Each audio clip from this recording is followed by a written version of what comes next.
Écoute, merci d'être venu, de t'être déplacé d'Ottawa. Je ne sais pas si tu habites Ottawa ou Gatineau. Ottawa, oui. Ça m'a pris 1 heure. 1 heure? Bon. Après ça, bon, je te ferai visiter l'Institut, les murs. Et je vous présente Mathieu Leblond, qui est chercheur scientifique à la Direction générale des sciences et de la technologie d'environnement et changement climatique Canada depuis 2017, donc un jeune chercheur gouvernemental. Ça fait 1 an et demi que tu as été engagé. Donc Mathieu, tu es un chercheur en écologie animale et particulièrement spécialiste du caribou, sans doute, puisque tu vas nous dresser aujourd'hui un portrait global de la situation du caribou. Et tu t'intéresses principalement dans tes travaux aux relations entre le caribou, qui est une espèce menacée, son habitat et ses prédateurs dans le contexte des changements globaux. Et Mathieu est détenteur d'un doctorat en biologie à l'Université du Québec à Montréal.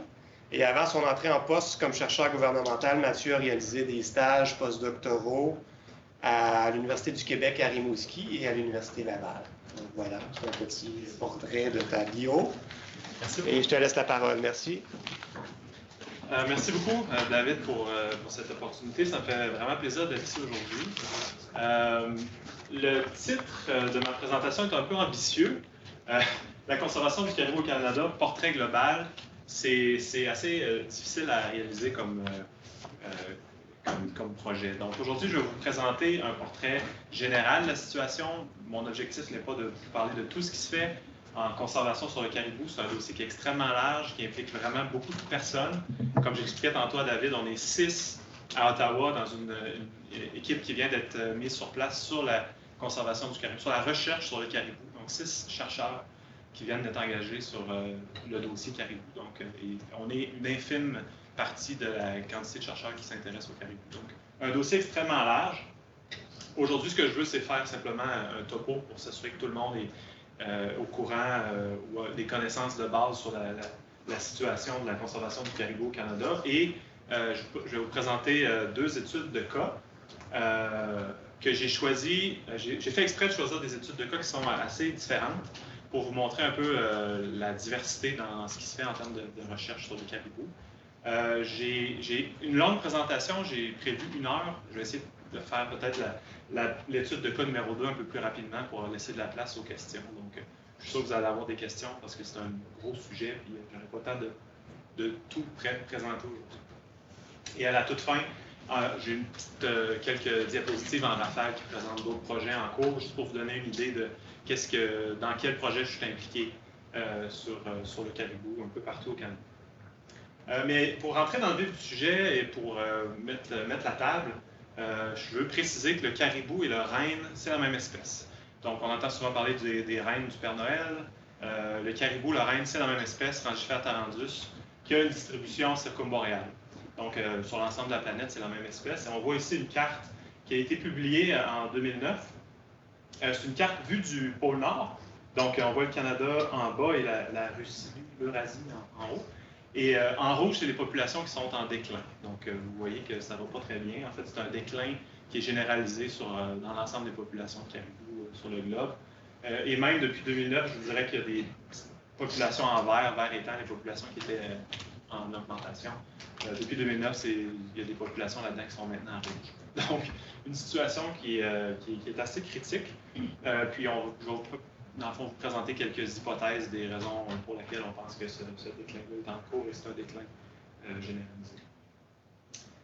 La première personne à s'être intéressée à définir des groupes de caribous pour mieux l'étudier, c'est Ben Field en 1961 qui a utilisé des squelettes, des crânes de caribous qui ont été récoltés un peu partout en Amérique pour dans le fond, créer ce qu'on a appelé des sous-espèces du caribou. Donc, utiliser la morphologie pour définir différentes sous-espèces de caribou. C'est une nomenclature qui a été utilisée pendant plusieurs années. Par contre, c'est quelque chose qu'on a délaissé récemment parce qu'on s'est rendu compte que le concept de sous-espèce n'était pas très, très utile pour étudier le caribou. Parce que les sous-espèces regroupaient des caribous qui étaient extrêmement différents. Donc, semblables morphologiquement, mais très différents sur le point de vue écologique et comportemental. On prend l'exemple ici de la sous-espèce Rangifère tarandus caribou. Le groupe 1 ici, on voit qu'on a des caribous dans le nord du Québec, Terre-Neuve, Yukon, donc des caribous extrêmement différents qui étaient regroupés sous la même sous-espèce. Et donc, pour mieux décrire le caribou, on s'est tourné vers un autre concept qui est le concept d'écotype. L'écotype, en fait, c'est pas unique au caribou. C'est un concept qui peut être utilisé pour d'autres espèces animales. Il y a des écotypes chez l'épaulard, par exemple, ou chez le dauphin. L'écotype, en fait, c'est un regroupement de populations. C'est un outil qu'on utilise pour regrouper des populations qui sont adaptées à un environnement particulier. Donc, en fait, c'est des types de caribous qui vivent dans un environnement particulier qu'on va regrouper selon différents écotypes. Donc, chez le caribou, il y en a trois écotypes relativement bien définis. Caribou migrateur, caribou montagnard et caribou boréal ou forestier, qui est un synonyme. Là, je vais probablement dire forestier ou boréal. Je vais alterner entre les deux, mais c'est la même chose. Donc, les caribous migrateurs, en fait, c'est des caribous qui, évidemment, effectuent des migrations, donc vont se déplacer à chaque année sur des centaines, voire des milliers de kilomètres, 2 fois par année, en fait. Donc, au printemps, vont se diriger vers des sites de mise bas au nord, dans des régions où il y a généralement moins de prédateurs. Ils vont mettre bas dans ces régions-là, puis par la suite, à l'automne, vont redescendre vers des régions plus au sud, là, dans la taïga ou dans la forêt boréale, pour passer l'hiver puis avoir accès à des meilleures ressources alimentaires. Le caribou montagnard est un caribou qui effectue aussi des migrations, mais au lieu d'être des migrations latitudinales, c'est des migrations altitudinales, donc en élévation. Donc, même concept, en fait, les caribous montagnards vont monter sur le dessus des montagnes. On les retrouve, par exemple, dans les rocheuses. Donc, vont monter sur le dessus des montagnes pour la mise bas, puis vont redescendre dans les vallées durant l'hiver. Et le caribou boréal ou forestier, qui, lui, a une stratégie complètement différente, qui est un caribou sédentaire, donc qui ne fait pas de migration, mais qui vit en forêt boréale, et qui va, lors de la mise bas, plutôt se disperser dans l'environnement, on pense pour se rendre le plus imprévisible pour ses prédateurs. Donc, on a, dans une même sous-espèce, différents écotypes qui vivent en large troupeau de centaines de milliers d'individus qui font des migrations, et des caribous qui sont sédentaires et qui vivent en solitaire ou en petits groupes. Donc, vous voyez que le concept de sous-espèce n'est pas très utile quand on essaie d'étudier l'écologie de ces écotypes. Donc, ce que je vous montre ici, en fait, c'est la distribution des différents écotypes au Québec, parce qu'on retrouve les 3 écotypes au Québec. Donc, on a le caribou migrateur au nord du Québec et du Labrador. On a le caribou boréal ou forestier dans la forêt boréale, qu'on retrouve dans la distribution continue ici dans la plaque verte, mais aussi dans le caribou de Val-d'Or et le caribou de Charlevoix, qui sont des populations plus isolées de caribou boréal. Et on a du caribou montagnard dans 2 endroits, en fait, dans les monts Turngat, donc sur la péninsule ici du Labrador, au nord complètement du Québec et du Labrador, et le caribou de la Gaspésie, qui est aussi un caribou montagnard. Là, je ne sais pas si vous voyez, mais il y a une petite plaque rose. Donc, le caribou de la Gaspésie, qui est aussi un caribou montagnard. Donc, vous voyez que même à l'intérieur d'un même écotype, on a quand même des groupes de caribous qui sont extrêmement différents. Le caribou montagnard des monts Turngat vit dans un milieu extrêmement aride, en Arctique, dans une région qui est complètement différente de la péninsule de la Gaspésie, où on trouve des coyotes, des ours noirs, une forêt plutôt mixte.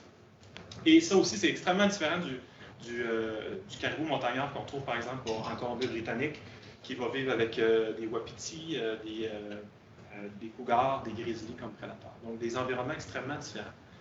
Donc, même à l'échelle de l'écotype, c'est un outil qui était relativement limité pour l'étude, mais aussi la conservation du caribou. Donc, on a fait un changement de paradigme récemment pour classer les caribous en ce qu'on appelle des unités désignables. Les unités désignables, ça a été décrit par le Comité sur la situation des espèces en péril au Canada en 2011, qui est le COSEPAC, ou COSEWIC en anglais, si vous avez peut-être déjà vu l'acronyme anglais. Et l'unité désignable, en fait, ce sont des populations distinctes et importantes. Donc, des unités de biodiversité qu'on désire conserver à l'échelle du Canada.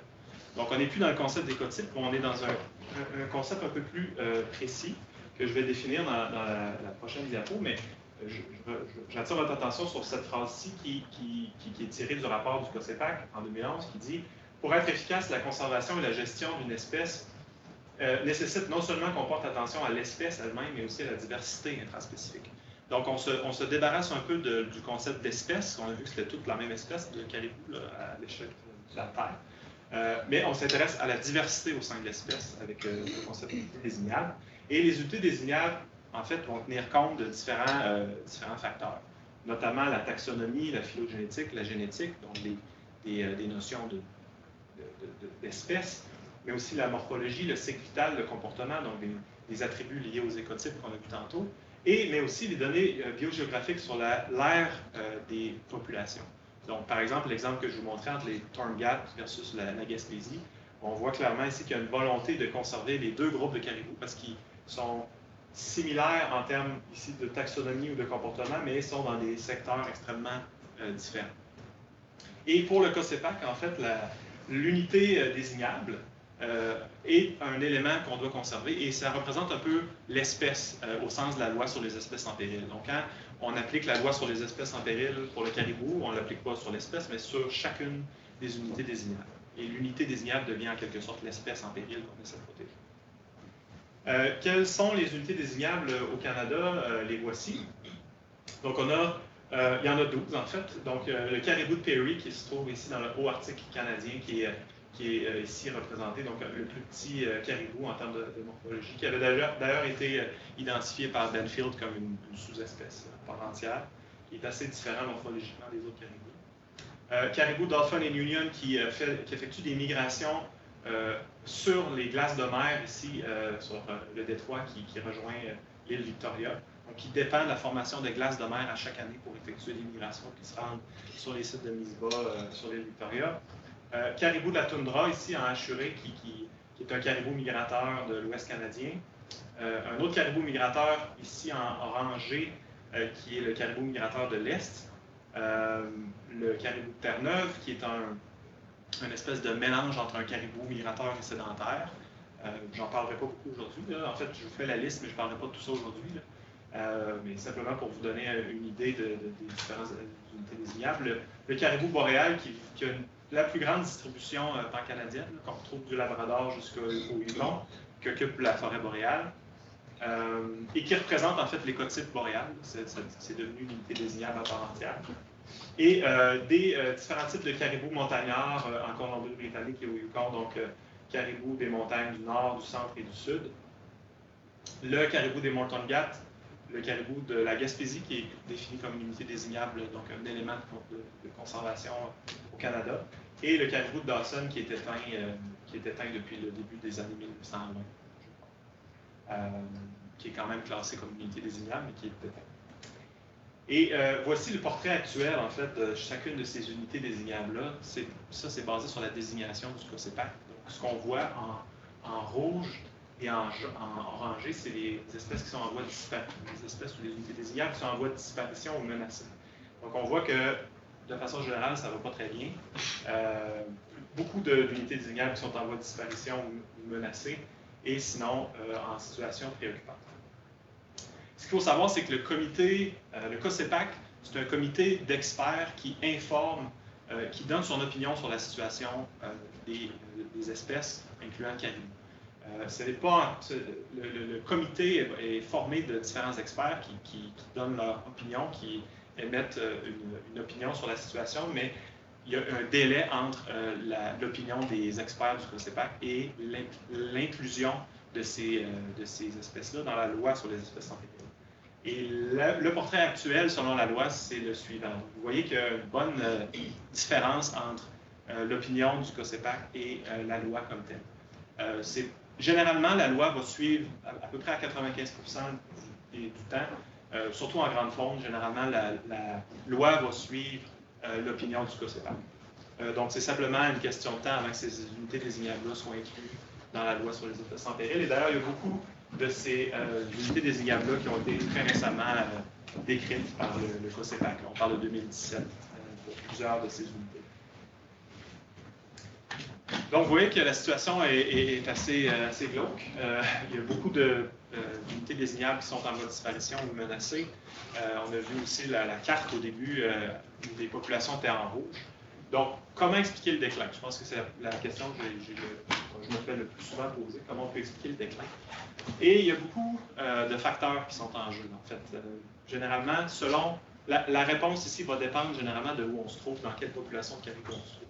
Donc, il n'y a pas une explication, une raison qui explique le déclin des caribous de façon généralisée. Ça serait plus simple, mais c'est pas comme ça que ça marche. Donc, parmi les facteurs qui sont en cause à l'échelle canadienne, il y a la surexploitation, donc la chasse passée. Donc, beaucoup d'espèces de grande faune, la chasse a été une cause de déclin par le passé. La surexploitation. Mais aussi présente, il y a beaucoup de populations qui sont toujours chassées. Dans certains secteurs, on a des taux de prédation qui sont élevés, la reproduction déficiente, dérangements anthropiques, changement climatique, maladies, etc., etc. Et dans certains cas, on pense que c'est toutes ces réponses. Donc, il y a certaines populations où tous ces facteurs-là sont potentiellement en jeu pour expliquer le déclin des caribous. Par contre, même si c'est une foule de facteurs qui sont en cause, je veux quand même attirer votre attention sur le fait que la prédation est souvent un facteur proximal permettant d'expliquer la mortalité dans plusieurs populations de caribous. Et en fait, le mécanisme est souvent le dérangement anthropique. Donc, vous savez probablement que le caribou est assez sensible aux perturbations humaines, aux routes, aux coupes forestières. Mais ce n'est pas nécessairement un effet qui est direct. Donc, ce n'est pas la coupe forestière qui va faire en sorte que les caribous meurent. C'est souvent la prédation qui est en cause. Donc, par exemple, les activités anthropiques vont favoriser les prédateurs du caribou. Et vont donc, les prédateurs étant favorisés, vont tuer une plus grande quantité de caribous. Donc, le mécanisme est un peu indirect. Et je vais vous attirer votre attention sur 3 de ces types de mécanismes-là qui sont, selon moi, importants pour comprendre la conservation du caribou. Le concept de compétition apparente, la présence des structures linéaires qui rendent les prédateurs plus efficaces et les comportements mal adaptés du caribou. Et je vais prendre une petite gorgée.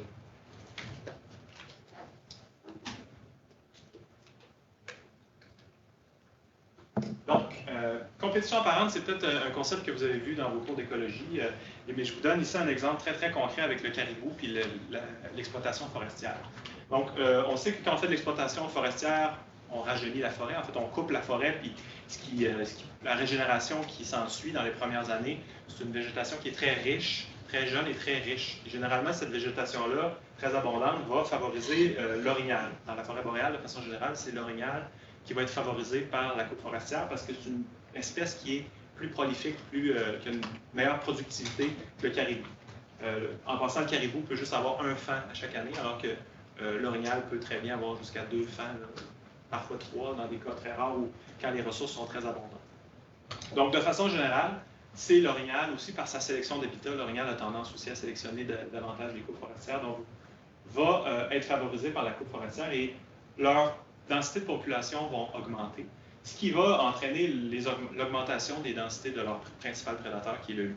Donc, le loup, les populations de loups sont souvent régulées par l'abondance des orignaux.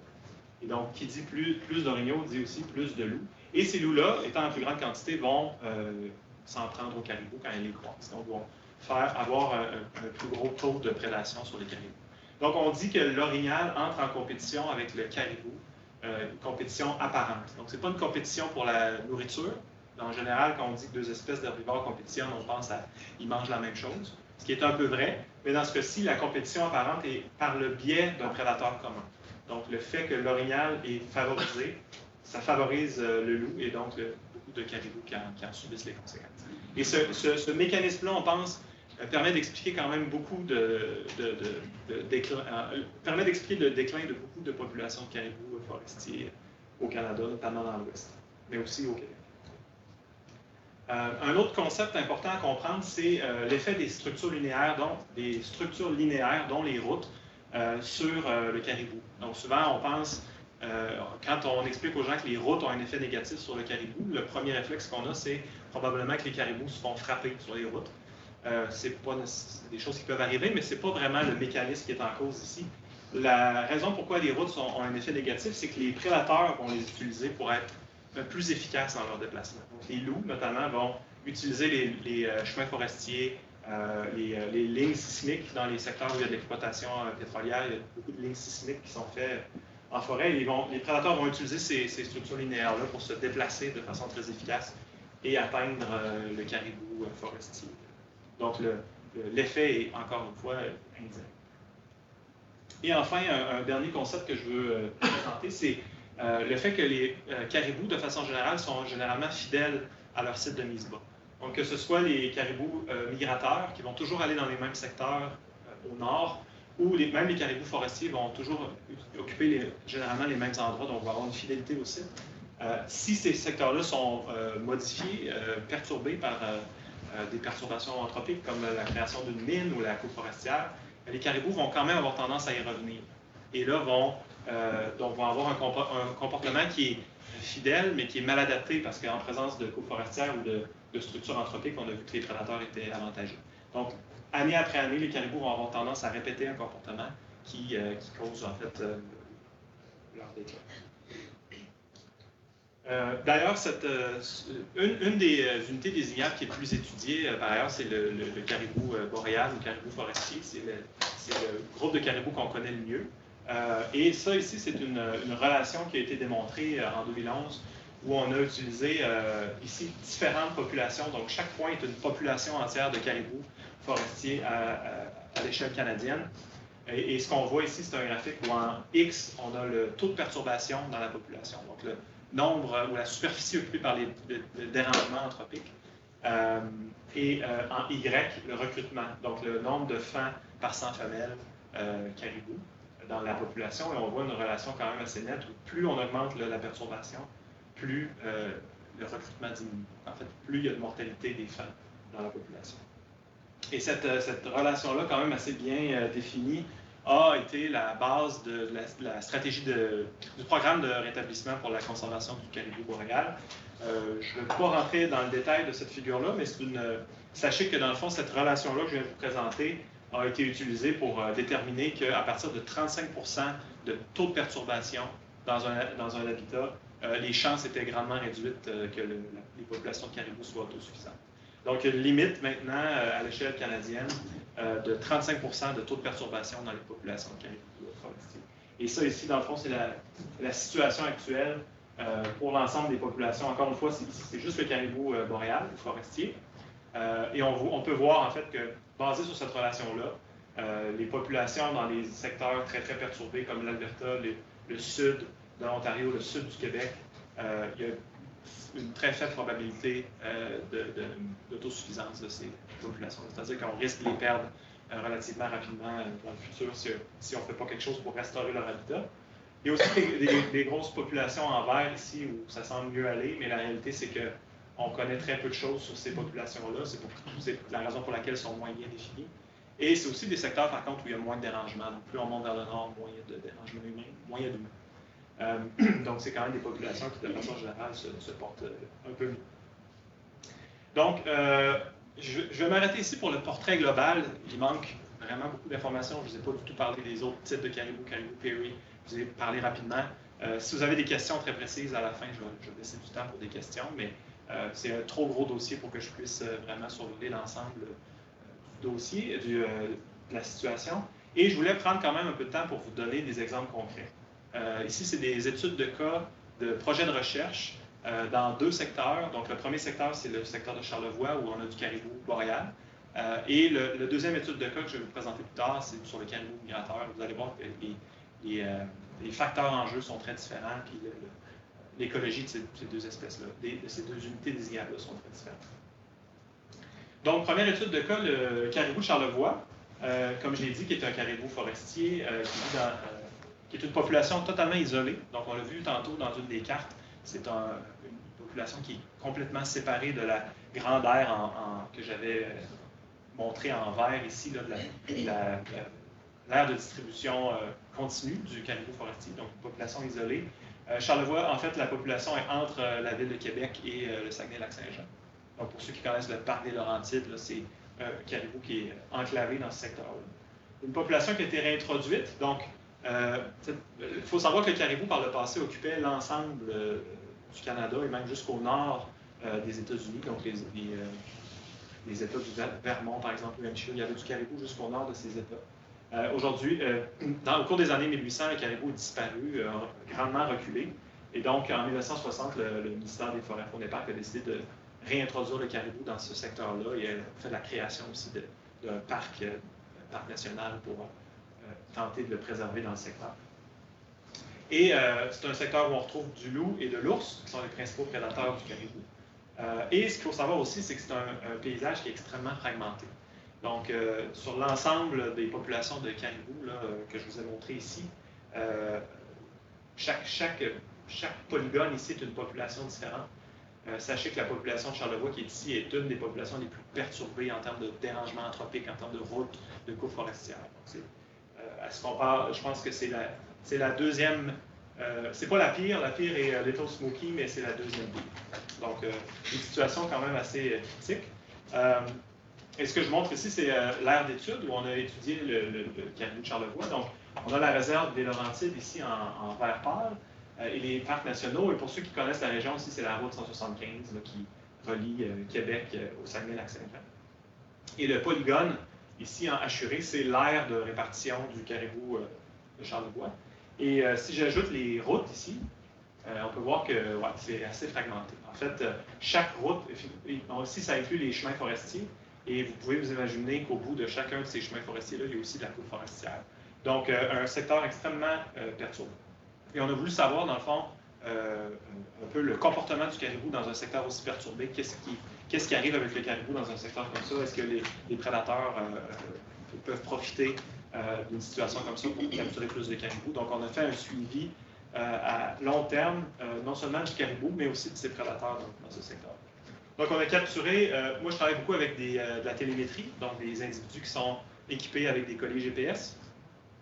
Donc, on a capturé des caribous, on a capturé aussi des fans, qu'on a équipés avec des colliers VHF. Je fais une parenthèse, en fait, le collier GPS, c'est un collier qui se localise par lui-même avec les satellites, alors que le collier VHF est un peu la vieille technologie de collier télémétrique où il fallait être sur le terrain avec une antenne pour localiser les individus. Donc, dans le cas des caribous, des jeunes, il fallait utiliser cette technologie-là, VHF, parce que c'est des colliers qui sont plus petits. On ne pouvait pas équiper les jeunes avec des gros colliers. Gros, ils ne sont pas gros, mais pour des petits fans, c'était trop gros, colliers GPS. Donc, on a utilisé les deux types de technologies. Et on a aussi équipé des loups et des ours avec des colliers pour comprendre un peu le comportement de chacune de ces espèces. Donc, voici nos unités, nos tailles d'échantillons. On a capturé et équipé avec des colliers 42 femelles, 17 mâles, quoique je ne parle pas beaucoup des mâles dans la présentation aujourd'hui, mais on a quand même des informations sur les mâles.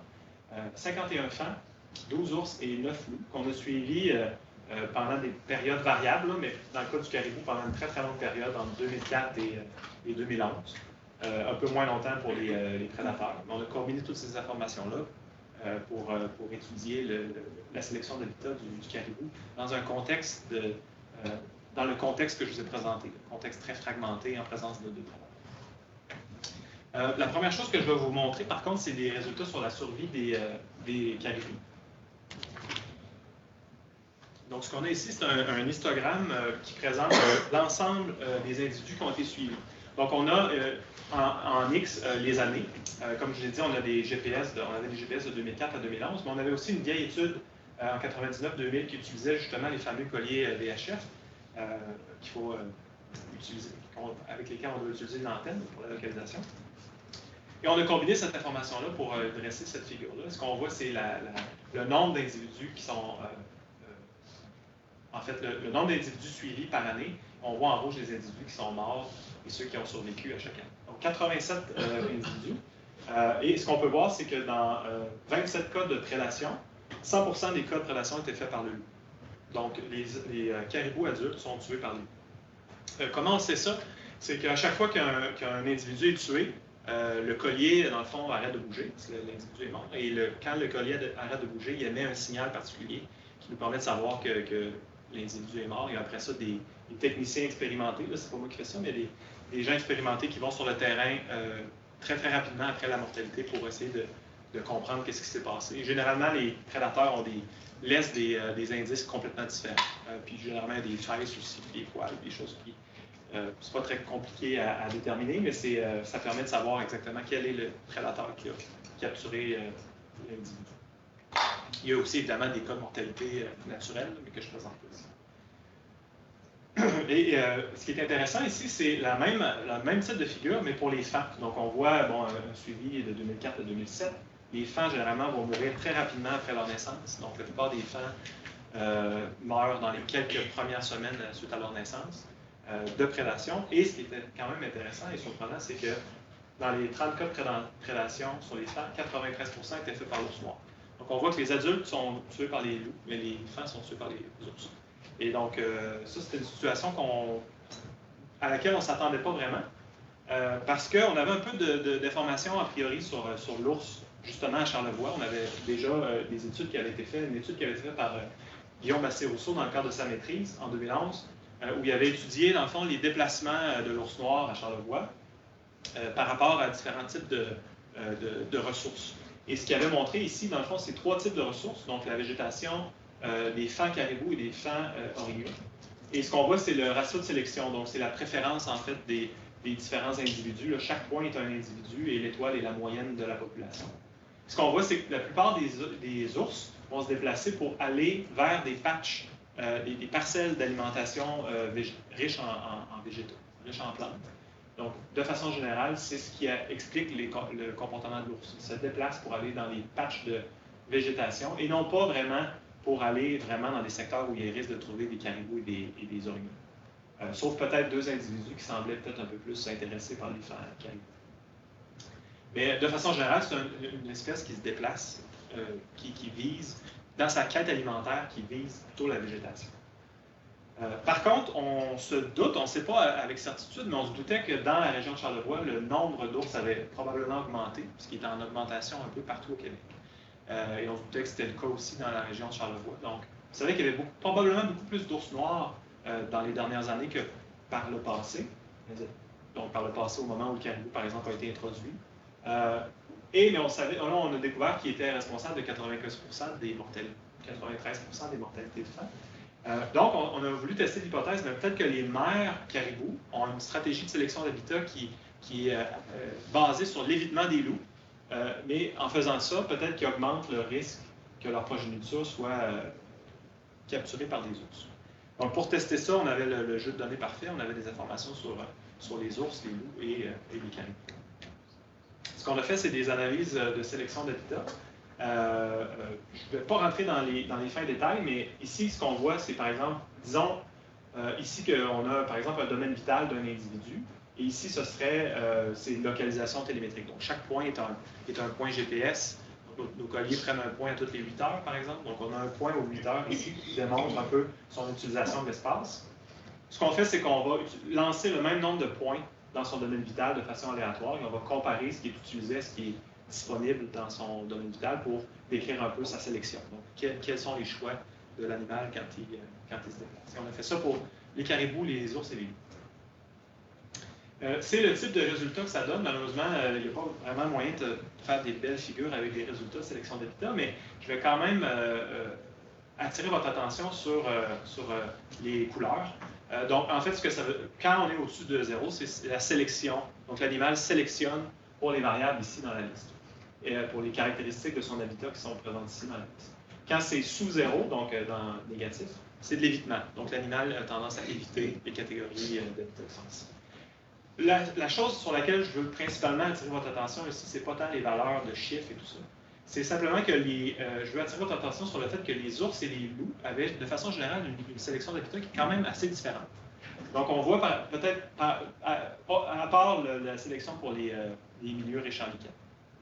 Donc, on voit par exemple que l'ours se retrouvait dans des secteurs récemment perturbés par des feux, dans des jeunes couples de 6 à 10 ans, et avait tendance à éviter des milieux autres, qui étaient une espèce de catégorie fourre-tout.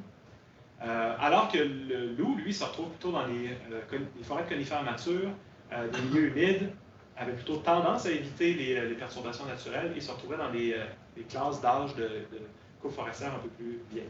Donc, on peut penser que dans l'habitat, en fait, les deux prédateurs se distribuaient de façon différente. Les ours ne sont pas retrouvés aux mêmes endroits que les loups. Et ça a une implication pour la sélection d'habitat du caribou. Maintenant, on a testé, on a regardé justement ce que faisaient les caribous. Donc, même genre de tableau ici. Puis, on avait l'information sur le statut reproducteur des femelles. Donc, on savait si les femelles avaient été en fait, si les femelles avaient eu un fan ou non au cours de l'année. Donc, on avait des femelles qui n'avaient pas eu de fan du tout, qui n'étaient pas gestantes, donc qui étaient solitaires durant la période de mise bas. Des femelles qui ont eu un fan mais qui l'ont perdu par la prédation, et des femelles qui ont eu un fan et qui ont réussi à le garder en vie jusqu'à l'année suivante. Et premièrement, les femelles solitaires, donc les femelles qui n'avaient pas de fan, avaient un comportement qui était plutôt axé sur la quête de nourriture. Donc, on les retrouvait dans des secteurs riches en lichen, riches en herbacées. Et ils ne semblaient pas réagir à la présence des deux principaux prédateurs, le loup et l'ours. Par contre, si on regarde les femelles, les deux types de femelles qui ont eu un fan, on se rend compte qu'effectivement, elles faisaient un effort particulier pour éviter les secteurs où elles risquaient de rencontrer des loups. Donc, elles évitaient les secteurs à haut risque d'être attaqués par les loups. Et les femelles qui ont perdu leur fan avaient tendance à sélectionner les secteurs qui étaient propices à rencontrer des ours. Ici, on regarde ça sur un graphique. Ce que je vous montre ici, en fait, c'est un peu la notion qu'il semblerait que pour certaines femelles, le fait d'éviter le loup les forçait en quelque sorte à choisir l'ours. Ils étaient un peu pris en deux prédateurs. Donc, ce qu'on voit ici en X, c'est le coefficient de sélection pour les loups, et en Y, le coefficient de sélection pour les ours. Donc, ça ici, c'est la sélection que font les femelles qui ont eu des femmes. Et ce qu'on peut voir, en fait, c'est que plus les femelles évitent le loup, plus elles avaient tendance à sélectionner l'ours. Donc, en fait, on se rend compte qu'effectivement, la stratégie d'évitement du loup, qui est une stratégie qui fait du sens au niveau évolutif, parce que le loup, c'est l'espèce avec laquelle le caribou a évolué, semble, en fait, les désavantager dans un nouvel environnement où l'ours semble être plus présent. Dans le fond, c'est ce que j'explique un peu ici de façon imagée. Ce qu'on pense, c'est qu'originellement, ce qu'il faut savoir aussi, c'est que le loup est une espèce qui est territoriale, donc qui protège le territoire, qui vit en meute. Donc, le nombre de loups est en quelque sorte limité par les ressources. Donc, il ne peut pas avoir une infinité de loups à cause de leur structure hiérarchique très, très stricte de territorialité. Donc, on pense qu'à l'époque, par exemple, dans les années 60-70, dans Charlevoix, les caribous étaient capables de s'isoler des meutes de loups qui sont plutôt centrés sur des secteurs où on retrouve des orignaux. Donc, ils étaient capables de s'isoler dans des secteurs ici comme la patch bleue ici, qui est peut-être un secteur riche en lichen, et étaient en mesure d'éviter le loup.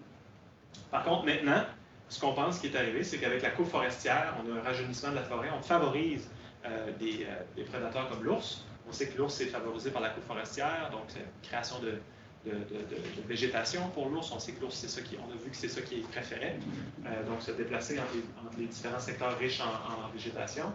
Et aussi, les coupes forestières ont tendance à créer des secteurs riches en petits fruits. Donc, on a avantagé l'ours, ce qui fait en sorte que le caribou est un comportement qui est mal adapté. Donc, il va continuer d'éviter le loup, mais devient la proie plus facilement des ours qui sont plus abondants dans l'environnement. Donc, qu'est-ce qu'on peut faire? Qu'est-ce qu'on peut faire avec une situation comme celle-là? Il y a la Première Nation de Wendake qui a entrepris un contrôle des prédateurs. Donc, ils font un contrôle de l'ours noir présentement. C'est eux qui ont décidé de faire ça dans les dernières années pour essayer de sauver le caribou de Charlevoix. Donc, ils font un contrôle de l'ours à chaque année pour essayer de diminuer leur densité. Sinon, nous, ce qu'on proposait dans l'article, c'est d'essayer de faire une espèce de ségrégation spatiale entre les coupes forestières et les milieux où les caribous forestiers ont tendance à retourner année après année pour mettre l'eau. Donc, j'ai expliqué tantôt que les femelles étaient fidèles. Donc, si on comprend bien où les femelles ont tendance à aller année après année, on pourrait essayer de ne pas faire de coupes forestières dans ce secteur-là pour empêcher que les prédateurs l'utilisent pour capturer les femmes. Et pour le futur, le suivi s'est terminé en 2011, quand je vous ai expliqué un peu les données auxquelles j'avais accès. Le suivi a été terminé en 2011, maintenant il est rétabli. Donc, pour le futur, ce serait intéressant, en fait, c'est un de mes objectifs de retourner à Charlevoix pour démarrer des nouveaux projets de recherche. Une question que je me pose, entre autres, c'est est-ce que la population pourrait être reconnectée? Je vous ai expliqué que la population était isolée. Est-ce qu'elle pourrait être reconnectée? Et sinon, pourquoi? Donc, ce serait une question intéressante à étudier dans le futur. Mais ça, c'est des choses que je vais explorer dans le futur, qui ne sont pas encore commencées. Pour les gens qui s'intéressent, il y a quand même beaucoup d'études qui ont été faites à Charlevoix. Puis l'étude dont je vous ai parlé aujourd'hui, c'est une publication qui est parue dans Journal of Applied Ecology. OK, deuxième étude de cas. Je vais en profiter pour prendre une autre petite gorgée d'eau. Et là, je change complètement de secteur. Là, je vais vous présenter une autre étude sur le caribou de la Rivière-aux-Feuilles, caribou migrateur au nord du Québec, qui effectue, encore une fois, comme je vous l'ai dit tantôt, des grandes migrations, plusieurs centaines, voire plusieurs milliers de kilomètres, 2 fois par année. Donc, un concept complètement différent du caribou qui est boréal, qui est sédentaire, où on retrouve, où le principal prédateur est le loup gris, et où on pense que les changements climatiques ont probablement beaucoup plus d'influence sur le caribou que plus au sud. Parce qu'on sait que les changements climatiques ont des impacts beaucoup plus importants au nord. Et on s'est posé la question, est-ce que les changements climatiques, donc le réchauffement de la température au nord, pourrait avoir une influence sur la disponibilité de la glace sur les grandes étendues d'eau au nord du Québec? Le nord du Québec il y a beaucoup d'eau. La quantité de lacs et de rivières est très abondante. Et on sait que les caribous, lors de leur migration, doivent plusieurs fois par jour traverser des cours d'eau. Et on s'est posé la question, mais est-ce que le fait qu'il y ait des gels plus tardifs ou des dégels plus hâtifs pourrait influencer la migration des caribous? Donc, quand le caribou arrive et que le lac n'est pas gelé, alors qu'il devrait être gelé, est-ce que ça a une influence sur la migration du Québec? Surtout qu'on savait, avec cette étude-là de Magnusson et Al en 2000, qu'effectivement, il y a des changements dans la phénologie de la glace dans l'hémisphère nord. Donc, cette figure-là, en fait, j'attire votre attention sur la base de données ici. En fait, c'est des données qui reculent jusqu'à milieu des années 1800. Donc, c'est des informations où les gens vont regarder année après année les dates de gel et de dégel des lacs et des rivières, un peu partout dans l'hémisphère nord. Et ce que Magnusson et Al ont démontré, c'est qu'effectivement, on voyait un gel de plus en plus tardif des lacs et des rivières et un dégel de plus en plus hâtif. Donc, de moins en moins de glace sur les étendues d'eau dans le nord. Donc ici, encore une fois, on a utilisé la télémétrie pour tester notre hypothèse. Puis on s'est intéressé surtout à la réaction des caribous par rapport aux plus grands lacs au nord du Québec. Donc il y a des très grands lacs naturels comme le lac à l'eau claire, le lac Bienville, mais aussi les grands réservoirs hydroélectriques qui ont été générés par les projets d'Hydro-Québec. Donc, les caribous doivent généralement traverser, ou du moins contourner parfois ces différents lacs-là. Et on voulait étudier leur comportement, leur réaction par rapport à ces lacs-là. Donc, on avait 96 femelles qui étaient marquées avec des colliers GPS de 2007 à 2014. Et on a utilisé des données satellitaires qui sont répétées à chaque semaine pour étudier la phénologie de la glace sur ces différentes étendues d'eau. Donc, ce qu'on a ici, en fait, c'est les jours juliens, donc du 1er janvier, 1 étant le 1er janvier, 365 étant le 31 décembre. Et ce qu'on voit, en fait, c'est la proportion de glace, donc 1 étant un lac complètement gelé et 0, moins 1 ici étant un lac en eau libre. Et on voit, en fait, la phénologie qui varie selon l'année. Donc, ce n'est pas toujours les mêmes dates de gel et de dégel. Donc, ça, c'est de l'information vraiment locale sur une relativement courte période de temps, 2000 à 2014. Et on a combiné cette information-là avec des informations qu'on pouvait trouver dans la littérature pour démontrer qu'effectivement, les gels étaient de plus en plus tardifs et les dégels de plus en plus hâtifs au nord du Québec. Par la suite, on ne voit pas très bien ici, mais on a par exemple ici un exemple de lac où on aurait une section du lac qui est gelée et une section qui est dégelée. Et je vous montre 3 types de comportements que les caribous pouvaient avoir. En fait, on a segmenté les mouvements des caribous, on a créé des pas ou des trajectoires de caribous en utilisant la télémétrie. Et on regardait le comportement des caribous. Donc, on a ici, par exemple, un caribou qui s'est approché du lac et qui a fait ce qu'on appelait un détour. Un caribou qui a traversé ici sur la glace, ou un caribou ici qui s'est approché, qui a commencé à traverser dans l'eau et qui a rebroussé chemin et qui a fait un détour. Donc, c'est différents types de comportements qu'on a observés. En tout, on a observé 179 traversées sur la glace, seulement 11 traversées à la nage et 129 détours.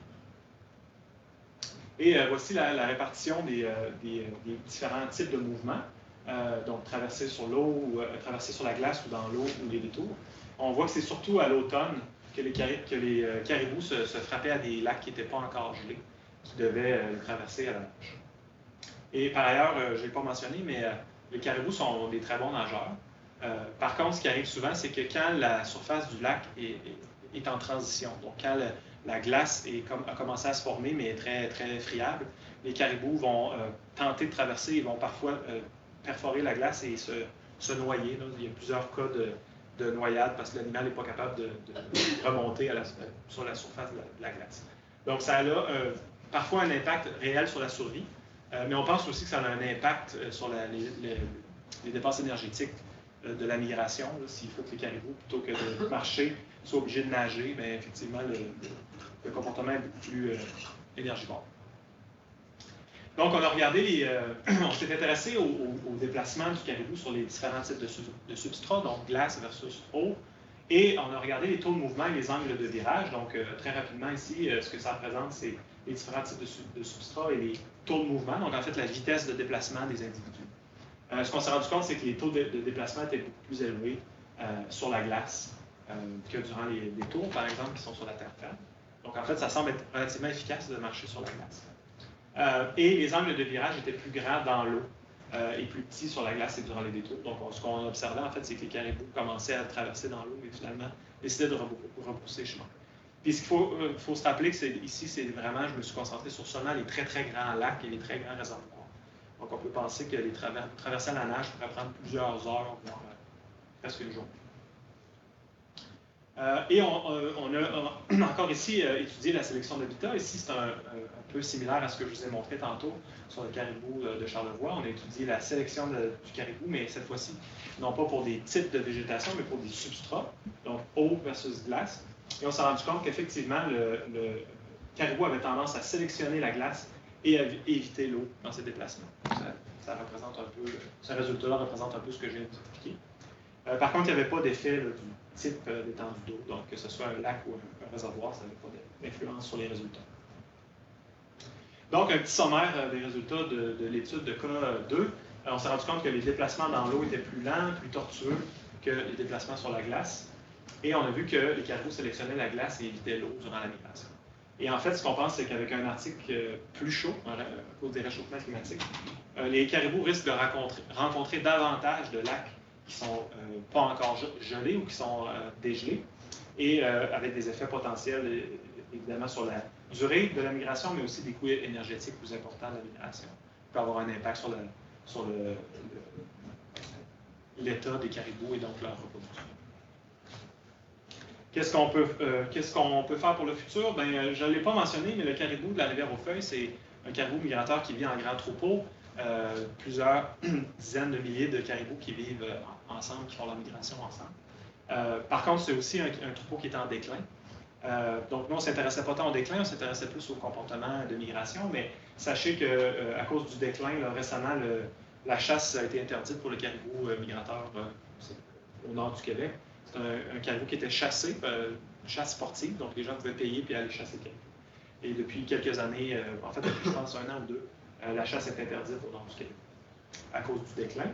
Évidemment, la glace est un des multiples facteurs qui peuvent influencer la migration du caribou. Donc, je fais aussi partie d'un groupe de recherche qui s'appelle Caribou Ngava, qui est basé à l'Université Laval, où on s'intéresse à l'écologie du caribou migrateur et où on continue d'étudier le caribou, non pas juste l'effet de la glace, mais l'effet des développements miniers, des prédateurs et de la disponibilité de la nourriture sur le caribou. Là, j'ai aucune idée le temps. Il est 13h08. J'ai fait une heure? Pas tout à fait. Hein? Tout à fait. Je vais juste passer, en fait, très rapidement, je vais prendre 2 minutes, juste pour vous dire qu'il y a d'autres choses qui se font sur le caribou, puis ça, c'est d'autres exemples de travaux dans lesquels je suis impliqué sur le caribou. Vous pouvez voir qu'on essaie de travailler un peu partout au Canada sur les différentes unités désignables. Et très rapidement, un exemple ici au territoire du Nord-Ouest où on s'intéresse à la conservation du caribou dans un contexte multi-espèces. Donc, quand on fait de la conservation, on peut s'intéresser au caribou, mais la réalité, c'est qu'il y a plein d'autres espèces en péril qui peuvent cohabiter avec le caribou. Donc, on s'intéresse à voir est-ce qu'on serait capable de développer des modèles, des simulations dynamique de population du caribou, mais aussi d'oiseaux boréaux au territoire du Nord-Ouest, en réponse au changement climatique. Un autre projet qui nous intéresse, c'est la restauration. Donc, on a vu que les routes avaient un effet très négatif, mais qu'est-ce qu'on peut faire? C'est du démantèlement de routes. Donc, c'est ce qu'on va tester en Saskatchewan, où on va faire la restauration de l'habitat du caribou en détruisant et en revégétalisant les chemins forestiers. Et on va étudier la réponse des caribous, mais aussi des prédateurs à ce changement-là, à la restauration des routes. Un autre projet dont je peux vous parler, c'est un projet où on a étudié le comportement de sélection d'habitat des caribous forestiers à Charlevoix, toujours. Et là, on s'intéressait au comportement de sélection d'habitat des jeunes et on voulait savoir est-ce qu'ils avaient tendance à répéter le même type de comportement quand ils étaient adultes. On s'est rendu compte que c'était le cas. Donc, encore une fois, quand je parlais de fidélité ou de comportement mal adapté, on s'est rendu compte que, par exemple, si un jeune est en présence d'une mère qui a un comportement mal adapté, il y a de fortes chances que le jeune va répéter le même type de comportement quand il est adulte. Donc ça a des implications, évidemment, pour la conservation. Et un dernier petit projet, pas un petit projet, mais un dernier projet dont je vais parler pas longtemps, où on s'est intéressé au caribou des Monturngats, qui est une unité désignable où on avait très peu d'informations. Puis on est allé étudier la sélection d'habitat et la survie du caribou des Monturngats et on était en mesure de montrer qu'effectivement la population était en déclin, aussi dans ce secteur-là, dû à une pression de chasse élevée, mais aussi à un taux de prédation élevé par l'eau. Donc, c'est ce que j'avais aujourd'hui. Voici mes collaborateurs pour les projets que j'ai présentés aujourd'hui. Évidemment, tous ces projets-là sont faits en collaboration. C'est vraiment pas juste moi qui fais ces projets-là, on les fait en équipe. Ça implique beaucoup d'acteurs. Et si jamais vous avez des questions, j'espère que vous en avez et ça me fera plaisir de répondre.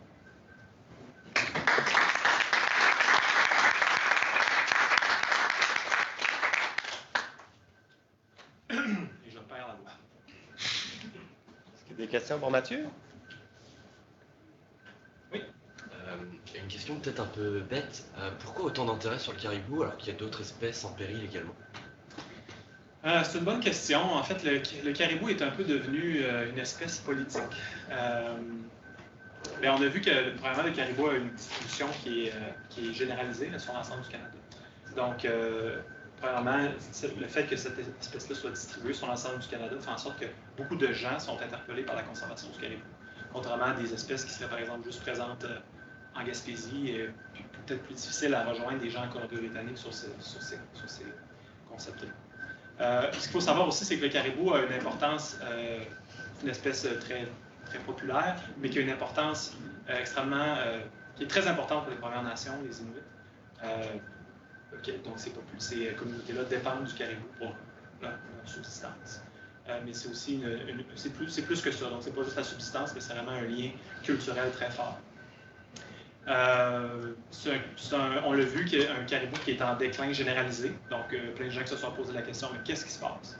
Donc, ça a attiré aussi l'intérêt des chercheurs à savoir qu'est-ce qui se passe. Donc, il y a sûrement plein de réponses différentes que je pourrais donner à cette question-là, mais ouais, je pense que d'abord, le fait que c'est une espèce charismatique a attiré l'attention médiatique, je dirais, mais par la suite, on se rend compte que c'est un dossier qui est quand même complexe. Là, ça a attiré l'intérêt des chercheurs. Tout ce que je réponds.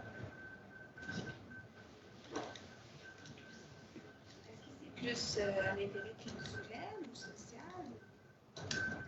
Dans quel sens? Au niveau des caribous, est-ce que vous pensez que c'est plus un intérêt qui est culturel? Bien, il y a certainement un intérêt culturel des Premières Nations, entre autres des Inuits. Ça, c'est certain. Ça fait vraiment partie de leur culture à part entière. Plus au sud, bonne question. Je l'ai fait exprès pour mettre un 25 cents avec le caribou. Donc, c'est une espèce emblématique au Canada qui interpelle beaucoup de gens. Un grand mammifère, c'est toujours populaire, comme l'ours polaire l'est. Est-ce qu'on devrait conserver plus l'ours polaire que la rainette faugrillon?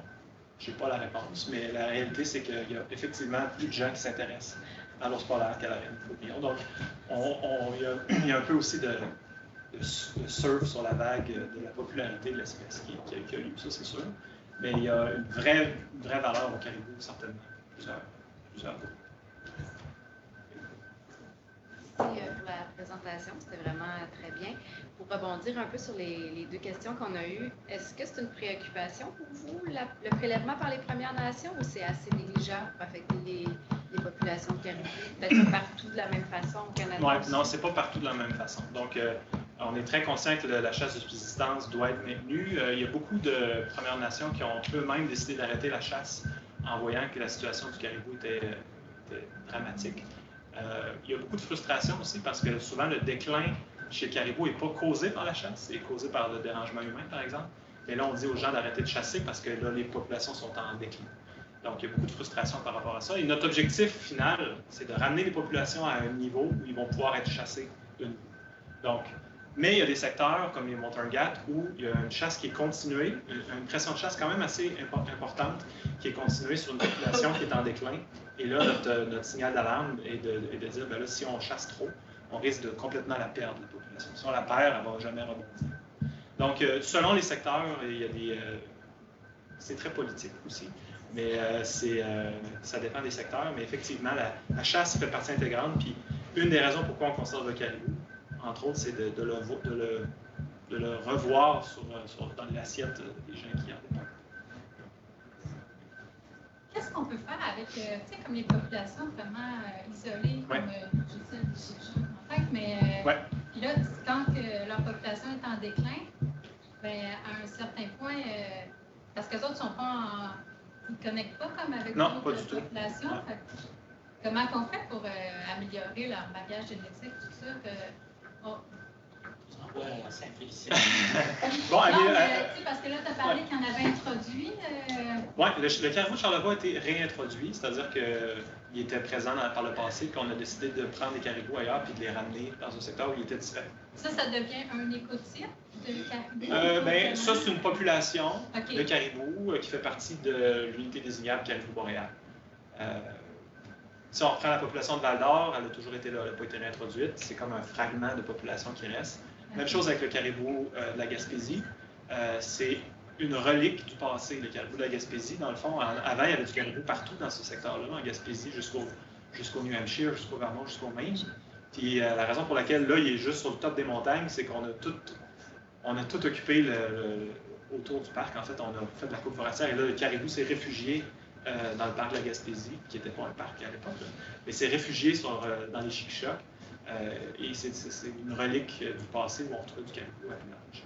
Pour répondre à la question d'augmenter la diversité génétique, il n'y a pas grand-chose à faire autre que amener des individus dans la population. Pour la génétique, spécifiquement, c'est la seule chose. Mais si on veut que la population rebondisse et que l'abondance reprenne et que le déclin s'arrête, ben là, il y a d'autres choses qu'on peut faire. Ça dépend du facteur limitant. Donc, si c'est la prédation, on peut essayer de diminuer la prédation. Donc, ça dépend du mécanisme. Si on veut diminuer la prédation qui est causée par la compétition apparente, que j'ai expliqué tantôt, ben, il faut réduire la coupe forestière, par exemple, ou faire du contrôle de prédateurs à court terme. Mais comment on dit, disons, à un certain point, s'il reste 25 individus, ils ne vont pas se reproduire ensemble? Ben, il y a des populations qui ont rebondi de pire que ça, pire que 25. Il y a des cas où il y avait une petite pochette ben, on pense qu'il y était moins que ça. Des fois, c'est dur à savoir exactement le nombre de caribous qu'il y a dans un secteur, mais des très, très petites populations qui ont rebondi, qui sont redevenues des grandes populations, sans pas avoir d'effet congé de génétique.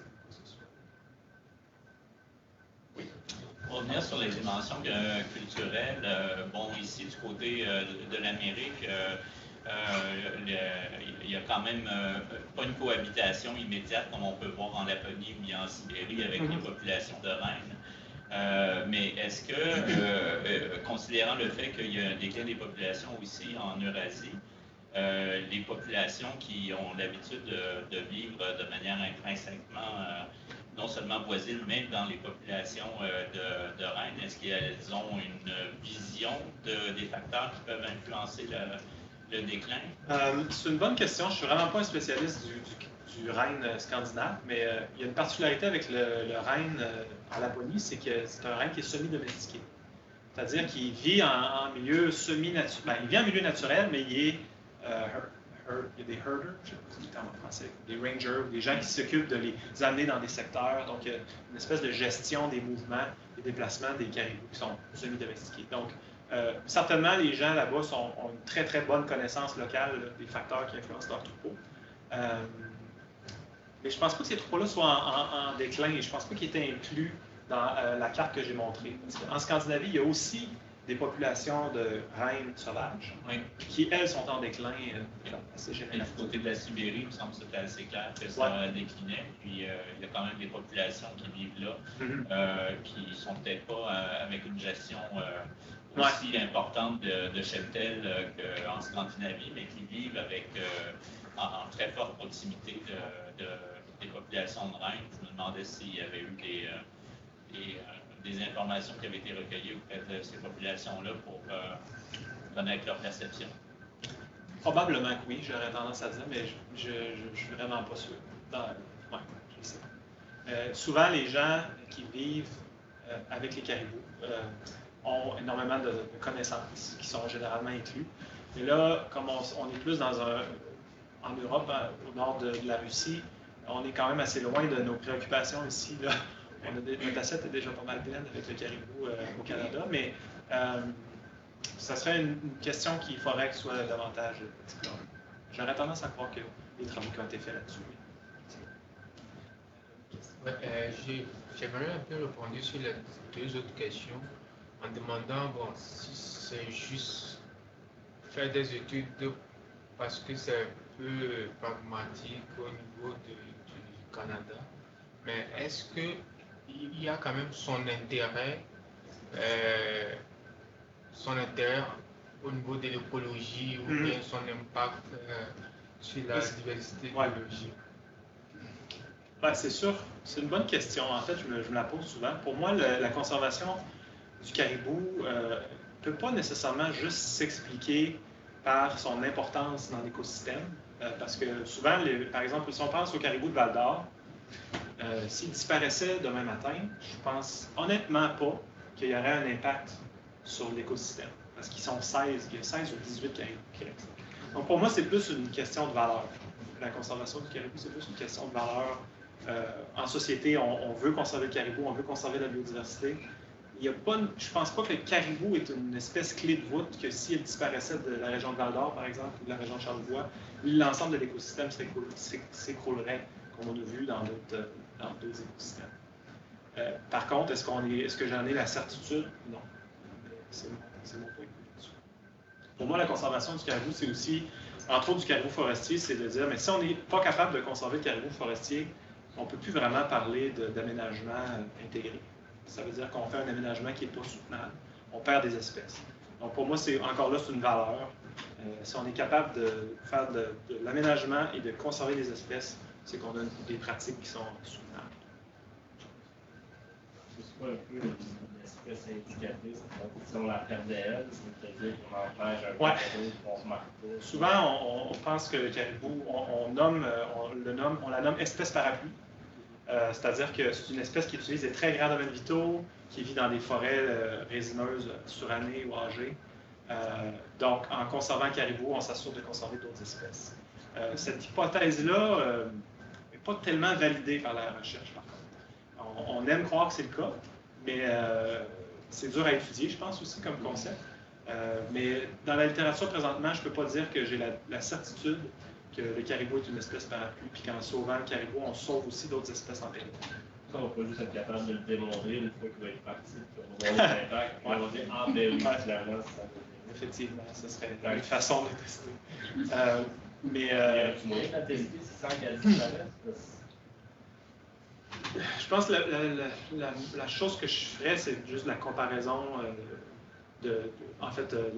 l'overlap entre le caribou et d'autres espèces en péril. Ce serait déjà un premier effort qui devrait être fait. C'est-à-dire, regardez, parce que la conservation du caribou passe souvent par la conservation de son habitat. Donc, si on conserve l'habitat du caribou, on se rend compte qu'il y a plein d'autres espèces qui en profitent, qui ont le même genre d'habitat, on peut avoir des gains. Par contre, il y a d'autres espèces en péril qui peuvent avoir besoin d'autres types d'habitats qui ne sont pas nécessairement nécessaires à la conservation du caribou. Donc, tout ça doit être pris en compte. Je pense que le concept est porteur, il est intéressant, Mais mon point, c'est celui-là qui n'est pas nécessairement validé à 100%. Le gouvernement fédéral a mis une date butoir pour que les provinces déposent leur programme de protection du caribou dans chacun de leurs territoires. Puis il y a eu quelques gros shows de boucan, notamment par le Québec, à l'effet de dire que le fédéral ne se mêle pas de ses affaires, puis qu'on fait bien les choses et qu'on n'a pas besoin d'avoir deux juridictions qui regardent la même affaire. Où est-ce qu'on est rendu dans tout ça? Est-ce que la date butoir est passée? La date butoir est passée. Il n'y a aucune province ni aucun territoire qui a réussi à rencontrer la date butoir. Donc, il n'y a pas juste le Québec. Dans un cas de raidette fouillée? Peut-être, mais le dossier du caribou est 1000 fois pire, selon moi, parce qu'on a vu la distribution du caribou à travers le Canada. Je peux vous dire qu'il y a beaucoup de travaux en coulisses qui se font pour arriver à des accords avec les provinces et territoires, qui ne sont pas nécessairement aussi je vais utiliser l'expression chaud boucan que par exemple, j'ai oublié le terme, mais ce qui a été fait pour la rainette Faugrillon, c'est un arrêt complet des travaux basés sur la loi sur les espèces en péril. D'arriver avec un genre de marteau comme ça sur le caribou, j'ai l'impression que c'est plus difficile, parce que là, on touche à plein de sphères économiques, à plein de communautés, à l'ensemble des provinces. Donc là, ça teste. Le caribou vient vraiment tester la loi sur les espèces en péril. Puis j'ai pas la réponse de qu'est-ce qui va arriver avec ça, mais il n'y a aucune province à ce jour qui a un plan définitif. Par contre, je sais que toutes les provinces travaillent sur un plan, dont le Québec, qui travaille sur un plan puis, qui va sûrement être publié bientôt, mais ils n'ont pas rencontré la date limite qui, honnêtement, avait été fixée par le fédéral. Donc, ils n'ont pas rencontré, mais ça a engendré des efforts par les provinces pour définir des plans de gestion pour le Québec. Maintenant, qu'est-ce que ça va donner sur le terrain? Bien là, ça, je ne sais pas encore. Il y a eu un gros workshop la semaine passée. Oui, il y a quelques semaines, le North American Caribou Workshop, qui est une conférence qui arrive à tous les 2 ans, qui a lieu. C'est canadien? C'est nord-américain, donc Canada et Alaska. Il y a aussi une autre conférence qui existe qui est plutôt internationale sur les ongulés arctiques. Mais cette conférence-là est nord-américaine, et puis a été organisée justement par l'environnement, par mon bureau. C'est du porteur de soi, ou c'était plus pessimiste le message? C'était plutôt pessimiste, malheureusement. Tout le monde a vu les mêmes cartes que je vous ai montrées aujourd'hui. Et le message est qu'il y a beaucoup de travail. Il y a plein de gens qui sont venus présenter des projets de recherche super intéressants.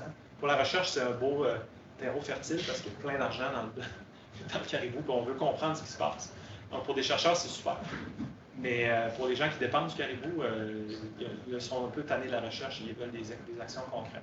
Mais il y a des régions où il y a des actions concrètes qui sont faites pour la conservation de populations précises. Et c'est souvent des actions qui sont bottom-up. C'est des actions qui viennent vraiment du milieu local et que les gens se mettent en gang et trouvent des façons de conserver le caribou dans leur cours arrière.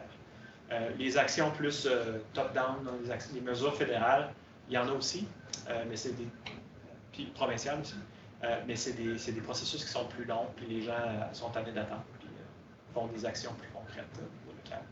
Mais juste l'exemple que j'ai montré au début, la disparité entre l'avis des experts du COSEPAC et la loi, c'est juste ça, c'est un délai. On peut s'attendre avec le gouvernement, les poignées là-dedans. Fait que juste ce délai-là fait en sorte que les gens attendent puis sont tannés d'attendre. Puis ils prennent des mesures, même si l'espèce n'est pas encore licitée, puis qu'il n'y a pas encore la loi qui peut être appliquée sur des unités désignables. Les gens savent qu'elle va l'être bientôt. Donc, ils prennent des actions tout de suite au lieu d'attendre. Une question? Évangélique avant. Ah. Oui. Moi, j'ai un commentaire et une question. Oui. Pour revenir sur la question de l'espèce parapluie, c'est vrai que d'un point de vue écologique, c'est un concept qui marche ou marche pas, dépendamment de l'espèce qu'on prend. Je ne sais pas si tu es au fait de l'étude de Bichet et compagnie, 2016, dans le laboratoire de Daniel Fortin, où on a fait cet essai de regarder si les critères d'aménagement de l'habitat du caribou permettaient de mieux maintenir la biodiversité des oiseaux et petits mammifères. Et je suis d'accord avec toi que ce n'est pas une étude qui amène un résultat indéniable sur la question, mais ça va dans le sens que oui, le caribou répond apparemment au concept d'espèce parapluie, puisque les règles de gestion de l'habitat du caribou permettent de maintenir plus la biodiversité des oiseaux. Ce qui est mêlant, c'est que je pense aussi qu'il y a eu une autre étude qui a été faite par Darren Sleep, je me souviens, qui est dans les auteurs, qui montre un peu l'inverse dans leur secteur, mais quelle espèce ils ont regardé. Donc, c'est pour ça que je suis encore... je pense que tu as raison d'être prudent. Encore ouvert. Mais il y a de la littérature quand même qui existe, puis chez nous, le papier de Bichet, c'est sur le caribou de la côte nord. Okay. Ça, c'était un commentaire. Deuxième question. Les populations du nord, est-ce que tu nous as beaucoup parlé de prédation comme facteur important pour expliquer le déclin. Dans le nord, est-ce que c'est la prédation aussi ou c'est d'autres choses? On connaît beaucoup moins de choses sur les populations du nord. En tout cas, je connais beaucoup moins de choses sur les populations du nord. J'ai travaillé surtout sur le caribou boréal et je commence à m'intéresser de plus en plus au caribou migrateur. Certainement, la prédation, je vais parler d'un secteur que je connais, le nord du Québec. La prédation est encore la raison de la mortalité de la plupart des caribous. Donc, la prédation est encore un facteur extrêmement important pour expliquer la mortalité des caribous. Et ce qu'on ne sait pas, c'est est-ce qu'il y a plus de prédateurs qu'avant?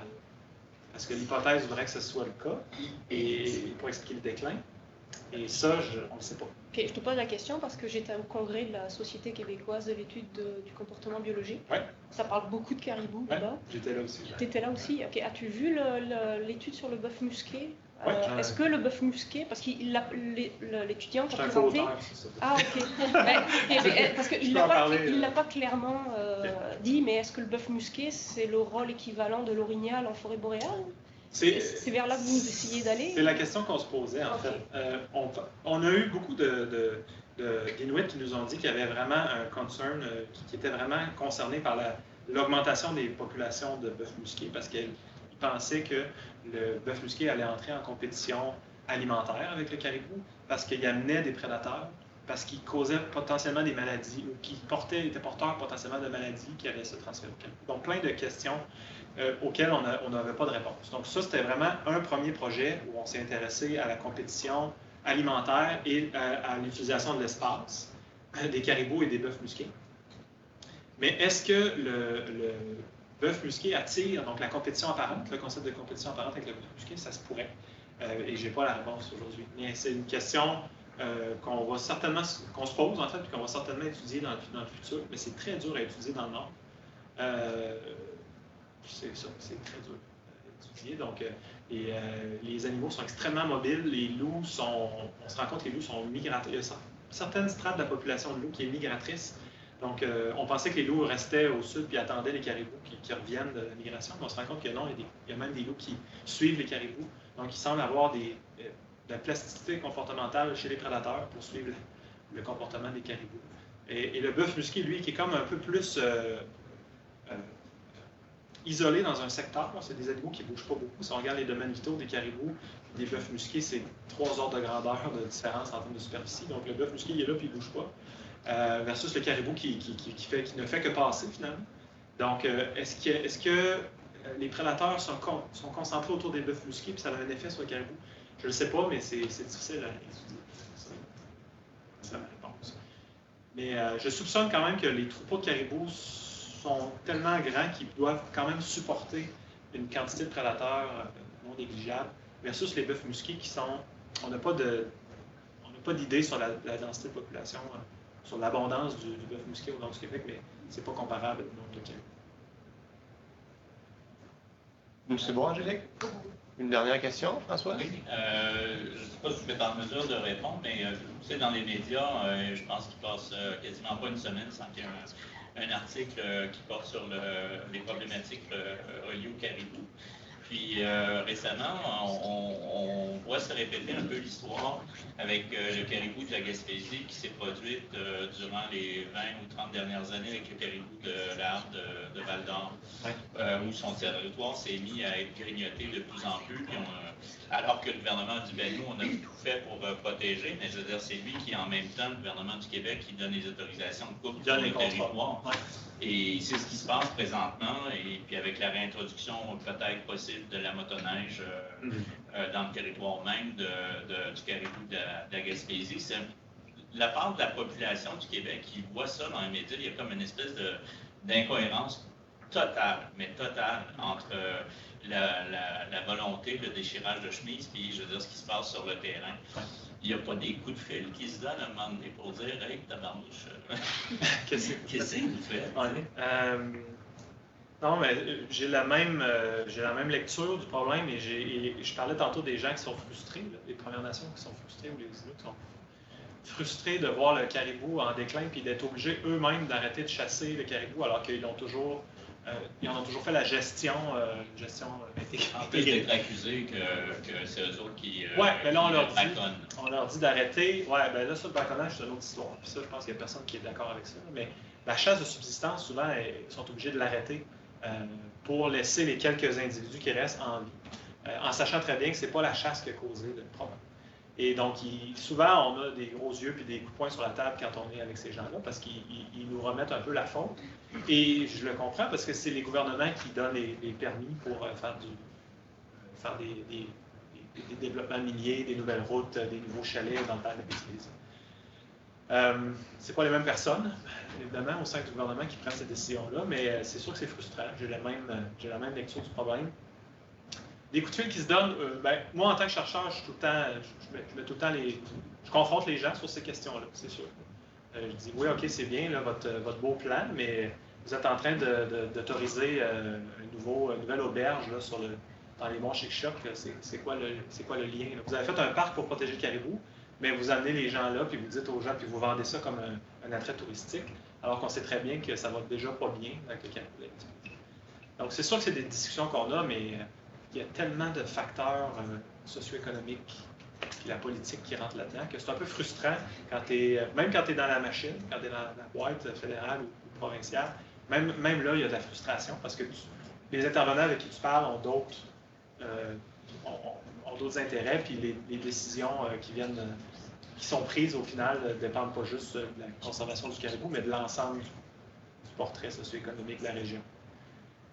On est pogné avec ça. Mais moi, je pense que notre job, c'est de continuer à en parler, à étudier la question, arriver avec des réponses de plus en plus claires pour qu'à un moment donné, les gens comprennent que c'est sérieux notre affaire, que le caribou est en déclin, puis qu'on comprend de plus en plus pourquoi, puis qu'on est capable de démontrer, par exemple, un lien entre le dérangement humain et le déclin des caribous. Ça, c'est un gros pas qu'on a fait là, avec le programme de rétablissement qui a mis en place, dans le fond, la fameuse loi du 35% que les provinces sont obligées de respecter puis essaient de plus en plus de respecter. La glace est brisée au niveau des recours collectifs, alors avec ce qui vient d'être annoncé cette semaine. En passant, ceux qui ont 35 ans et moins, vous êtes probablement 100 piastres plus riches virtuellement d'ici quelques jours avec les changements climatiques. 35 et moins, c'est-tu correct? C'est quoi ça? Je sais pas trop quoi. Peut-être que ça va se lancer à ce niveau-là, parce que je veux dire, en même temps, c'est un bon coup de main pour le gouvernement de dire, OK, vous me renforcez ma capacité d'agir sur le terrain, parce que là, j'ai comme pas l'appui. Et je comprends très bien que tu dis qu'il y a tellement de pression à gauche et à droite au niveau socio-économique et local, qu'à un moment donné, il y a comme incapacité de pouvoir maintenir toutes les choses, puis on cède à la pression la plus urgente, la plus pressante qui vient de l'humain. Mais c'est souvent parce que le gouvernement n'a plus de marge de manœuvre et de poids politique. Avec des recours collectifs au niveau juridique peuvent avoir peut-être des impacts intéressants. Oui, puis le recours collectif, c'est juste, je pense, un exemple d'un mouvement de plus en plus présent que, dans la population en général qui me montre que l'environnement est de plus en plus important pour les gens.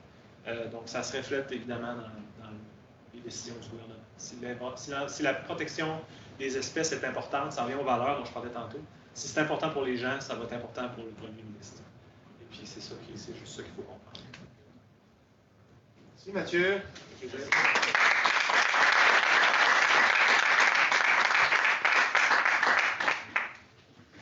C'était le premier Facebook Live de l'histoire. Ah oui! Pionnier. Là, je me rendais compte que j'étais complètement hors de la caméra. Ah oui? Comme ça, peut-être, par une partie de la conversation.